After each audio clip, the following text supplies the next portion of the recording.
This video contains news and analysis related to a recent terror attack in Kashmir.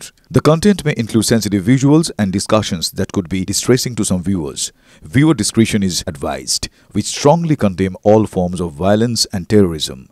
The purpose of the content is solely to inform and create awareness based on verified reports. Top quality और consistent performance के लिए सिर्फ silver pump नाम याद रखना। আচ্ছা, জঙ্গি নিশানায় কি এবার চিকেন স্নেক? 4 চীনা নাগরিকের পর এবার চিকেন স্নেকের খুব কাছে গ্রেপ্তার খালিস্তানি জঙ্গি। ধৃতের নাম কাশ্মীর সিং গালওয়াদি ওরফে বলবীর সিং। ধৃত খালিস্তানি জঙ্গি নেতার মাথার দাম ছিল 10 লক্ষ টাকা।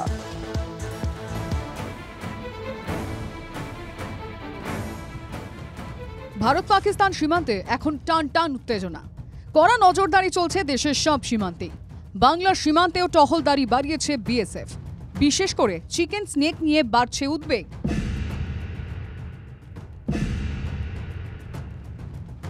এবার চিকেন স্নেকের কাছেই ধরা পড়ল খালিস্তানি জঙ্গি নেতা।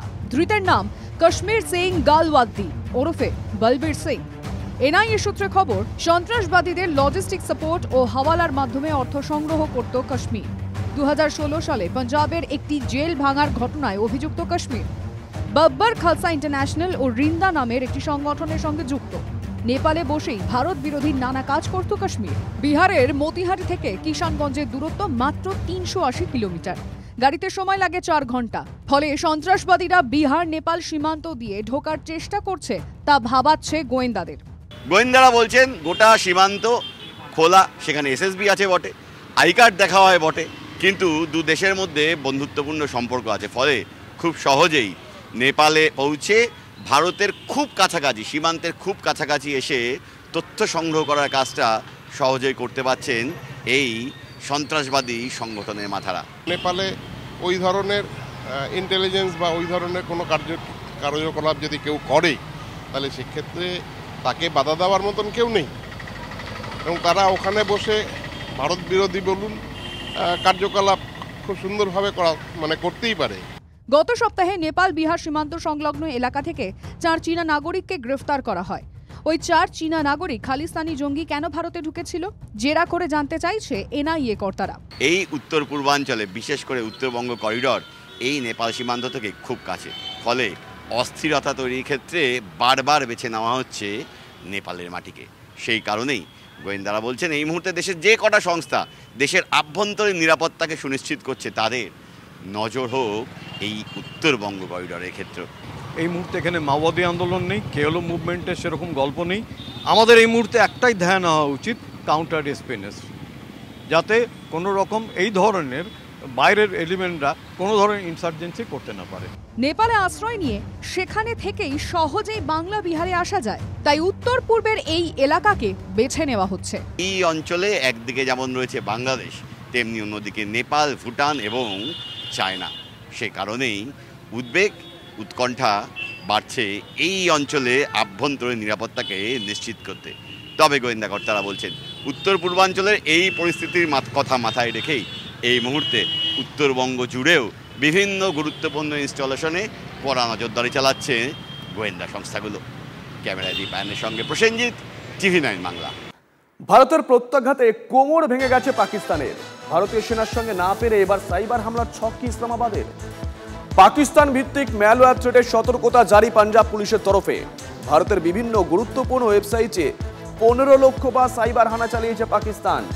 বিস্ফোরক তথ্য মহারাষ্ট্রের সাইবার সেলের তদন্তমূলক রিপোর্টে।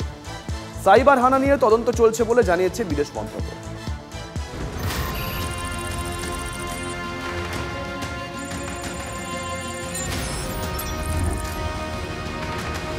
ভারতীয় সেনার সঙ্গে কোনোভাবেই পেরে ওঠেনি পাকিস্তান। অপারেশন সিঁদুরে কার্যত দিশেহারা ছন্ন ছাড়া ইসলামাবাদ। তাই জন্য কি এবার সাইবার হামলার ছক কষছে পাকিস্তান?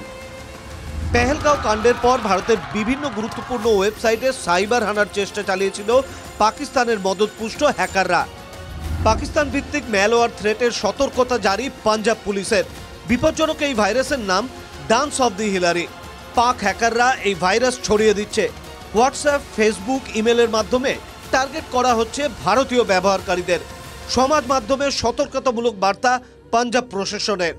গভর্নমেন্ট ওয়েবসাইটগুলো যারা কন্ট্রোল করছে অ্যান্ড যারা লক চেক করে অ্যান্ড অল, এরা man in the middle attack করে কমিউনিকেশনের মাধ্যমে ঢুকে দুজনের ইনফরমেশান পেতে শুরু করছে।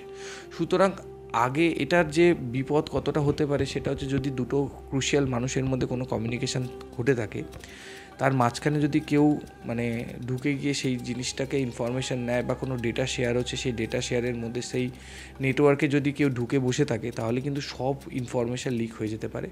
সেক্ষেত্রে এখানে সিকিউরিটি করার ডেফিনেটলি ইন্ডিয়ার কাছে প্রচুর এই সাইবার সিকিউরিটি পার্সন রয়েছে এবং তারা সেভাবে কাজ করে চলেছে।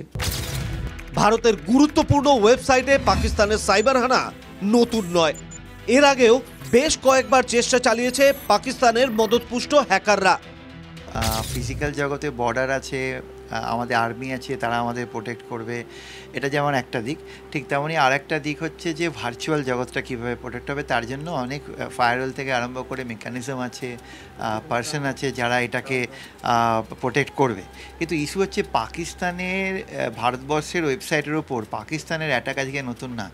2007-08 থেকে দেখা যাচ্ছে একের পর এক ইস্যুতে আমাদের ক্রিটিক্যাল ইনফরমেশন ইনফ্রাস্ট্রাকচারগুলোকে অ্যাটাক করার জন্য পাকিস্তান অনেকবার চেষ্টা করেছে এবং কিছু কিছু জায়গায় সাকসেসফুল হয়েছে, কিন্তু সেভাবে কোনো বিরাট এফেক্ট করতে পারেনি। হয়তো পেনিট্রেট করেছে, ঢুকেছে, তারপরে আমরা কোনোভাবে সেটাকে অ্যাকাউন্ট থেকে ডেটা রিট্রিভ করে নিয়েছি। মহারাষ্ট্র পুলিশের তরফ থেকে একটি তদন্ত করা হয় এবং সেই রিপোর্ট সামনে এসছে সম্প্রতি। সেই রিপোর্টে বলা হয়েছে যে পাকিস্তান এবং বাংলাদেশ সহ তাদের কিছু পড়শি দেশগুলি বা বন্ধু দেশগুলির হ্যাকাররা ভারতে 15 লক্ষ বার সাইবার অ্যাটাক করার চেষ্টা করেছে এবং এই সাইবার অ্যাটাকের মূল টার্গেটই কিন্তু ছিল সরকারি এস্টাবলিশমেন্ট, অর্থাৎ সরকারি বিভিন্ন ওয়েবসাইট এবং সাধারণ মানুষের মোবাইল নম্বর।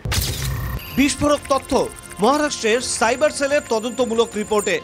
লক্ষ লক্ষ বার সাইবার হামলা চালালেও মাত্র 150 বার লক্ষ্য পূরণ করতে পেরেছে হ্যাকাররা।